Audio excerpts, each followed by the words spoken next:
Bien qu'habitué aux célébrations en grande pompe et à voir défiler les célébrités du monde entier, Venise s'apprête à vivre des jours de fête hors du commun, sur fond d'amour et de millions de dollars.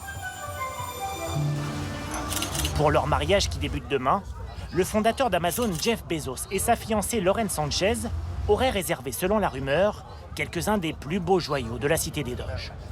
L'arsenal de la ville, vieux de presque un millénaire pour les festivités, et pour la cérémonie, l'île de San Giorgio dei Maggiore et son église d'un blanc immaculé.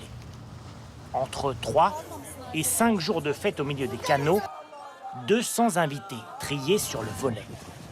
Ivanka Trump, la fille du président américain, sera là, mais aussi Kim Kardashian ou Leonardo DiCaprio. Certains des convives sont déjà arrivés, nous explique ce Vénitien joint ce matin et un peu inquiet par le week-end qui s'annonce. Ça, c'est le premier bateau qui est arrivé. C'est celui d'un ami de Bezos. On accepte que Bezos se marie ici, mais à condition que ça ne bouleverse pas notre vie quotidienne. Qu'il ne commence pas à bloquer les canaux, les rues, sinon on se fâche.